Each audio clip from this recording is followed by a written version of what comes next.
Enlightened poetry में प्रेम के इस यात्रा पथ पर कृष्ण जी की कविता।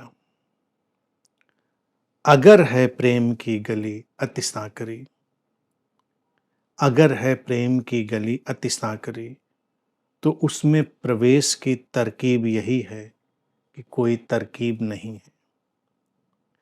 प्रेम की दुनिया इतनी करीब है कि करीब नहीं है। कौन कहता है कि स्तेज प्रेम की सूली के ऊपर है? जहां स्तेज पिया की वहां कोई सूली नहीं, कोई सलीब नहीं है। प्रेम के दरिया में गहरे उतरकर जितना गहरा जी लो, जिंदगी उतनी ही है। प्रेम नहीं तो जिंदगी में हमेशा कुछ कमी सी है। तो ये जो प्रसिद्ध तमाम गीत, कविताएं और भजन चलते हैं, उनके ऊपर थोड़ा अलग ढंग से ये शब्द देखते हैं कि एक तो जो चलता ही रहा है कि प्रेम गली अति सांकरी, तो यहाँ पे अगर लगा दिया गया है कि अगर वो संकरी है तो ठीक है, फिर जाना तो है ही है। तो उसमें जाने की तरकीब क्या होगी? तरकीब यही होगी कि कोई भी तरकीब छोड़ दी जाए। प्रेम की कोई तरकीब नहीं होती। तरकीबों से कोई प्रेम नहीं किया। तरकीबों से तो हम सर्कस करते हैं, सर्कस सीखते हैं। लेकिन आज की दुनिया में सबसे विचित्र बात है, अभी किसी बुक स्टोर में चले जाओ तो वहाँ प्रेम कैसे करें पर सैकड़ों हजारों किताबें मिल जाएंगी। How to love, how to manifest love, वगैरह वगैरह तमाम तरकीबें सीखेंगे हम। और तरकीबें फिर नहीं सीखते, हम सीखते हैं चालाकियां। उसमें प्रेम नहीं होता। सब तरकीबों को गिरा देना, सब उपायों का गिरा देना ही तो प्रेम के जगत में प्रवेश दिलाता है। ध्यान में भी वही प्रवेश दिलाता है। प्रेम और ध्यान एक ही सिक्के के दो पहलू हैं। प्रेम की तरफ से देखो, ध्यान की तरफ से देखो, बात एक ही है, तो वही बात ध्यान में भी लागू हो जाती है। कौन सी विधि ध्यान में ले जाएगी? कोई विधि ध्यान में नहीं ले जाएगी। ध्यान में जाना है जिस दिन अल्टीमेट एंट्री होती है ध्यान में, वो दिन सारी विधियां गिर जाती हैं, सारी तरकीबें गिर जाती हैं। प्रेम की दुनिया इतनी करीब है कि करीब नहीं है। प्रेम ही है।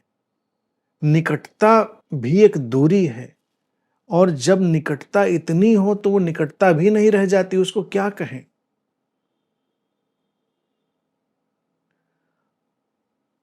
देखिए, हम हमेशा दूसरे के लिए कहते हैं कि दूसरा मेरे निकट है। हम अपने लिए तो शायद ही कभी ये शब्द उपयोग करते हैं कि हम अपने निकट हैं। हाँ, आध्यात्मिक सर्कस में अगर हम ट्रेनिंग नहीं ले रहे हैं तो शायद ही हम शब्द उपयोग करें कि अपने निकट आओ। जो अपने निकट हैं, हमें अपने निकट आना थोड़ा ही है, हम तो अपने निकट हैं।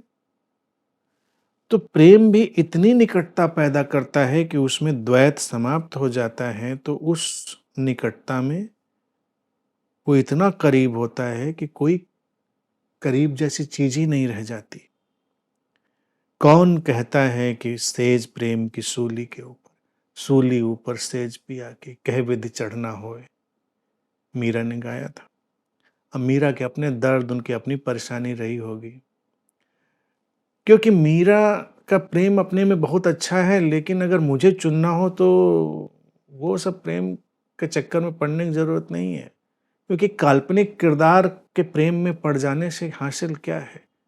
प्रेम में पड़ना है तो जिंदा किसी के प्रेम में पड़ो, देखो, जानो, महसूस करो, छू सको, देख सको। हम कहेंगे कि नहीं नहीं, वो भी तो देखती थी, छूती थी, कल्पनाओं में, हेलुसिनेशंस में। हो सकता है किसी को दीवानगी हो जाए। हाँ, ये भी हो सकता है कि कोई किसी समय के पार गए व्यक्ति के प्रेम में पड़ जाए, संभव हो सकता है।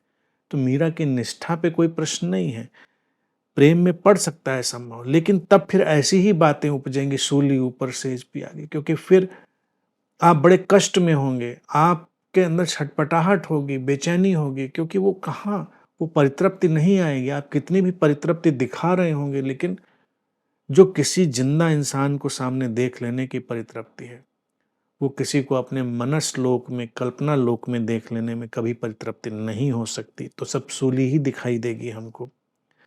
तो इसीलिए कविता कहती, कौन कहता है कि सेज प्रेम की सूली के ऊपर है।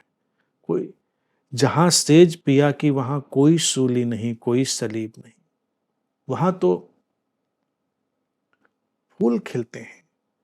सूली और सलीब की बात क्या, कोई युद्ध थोड़ा ही चल रहा है कि सूली और सलीब हो। हाँ, अगर हमारा पिया यानी हमारा प्रेमी, हमारा प्रेम पात्र जिसके हम प्रेम में हों, वो हमारी लय में ना हो, हमारी हारमोनी में ना हो, तो सूली और सलीब ही फिर होगा, क्योंकि हमको तो बहुत कष्ट होगा। हमारे अंदर मिलन की अभिप्सा है और मिलन होगा नहीं। हम दो बात बोलना चाहेंगे, बोल पाएंगे नहीं, तो हमको तो ये अपना आसपास का जो जीवन है सलीब जैसे ही दिखाई देगा, लगेगा हम सलीब पर लटके हुए। तो ऐसी अवस्था में ऐसे गीत, ऐसे भजन कहे जा सकते हैं कि सूली ऊपर सेज पिया। लेकिन अगर हम जी रहे हैं और हम वर्तमान में उसको अनुभव कर रहे हैं, तो फिर कोई सलीब और सूली नहीं रह जाती, फिर पुलक होती है, पुलक होती है। प्रेम के दरिया में गहरे उतरकर जितना गहरा जी लो, जिंदगी उतनी ही है। और जिंदगी क्या है, जितना प्रेम के इस नदी में उतरे और गहराई से उसको जिया, उतनी ही जिंदगी पास रहती है। प्रेम नहीं तो जिंदगी में हमेशा कुछ कमी सी है। केवल प्रेमी ही आत्मघात नहीं करते और मरने से डरते नहीं। सबसे बड़ी जो संतुलित स्थिति है वो ये कि प्रेमियों को आत्मघात करने की जरूरत नहीं, करते भी नहीं। जो करते हैं वो प्रेमी होते नहीं, और प्रेम मौत से डरता नहीं।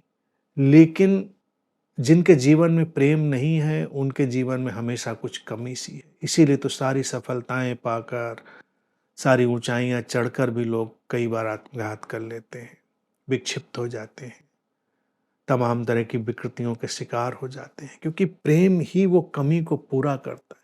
और किस ढंग से करता है, क्योंकि प्रेम हमें अभिन्न होना सिखाता है। प्रेम हमें विनयशीलता सिखाता है।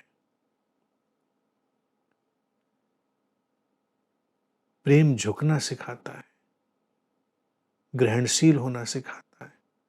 तो वो जीवन की परितृप्ति के आयाम बनते हैं। बाकी अगर वो नहीं है तो सब खाली खोखला सा, सूना सा रह जाता है, जिसमें कमियां ही झलकती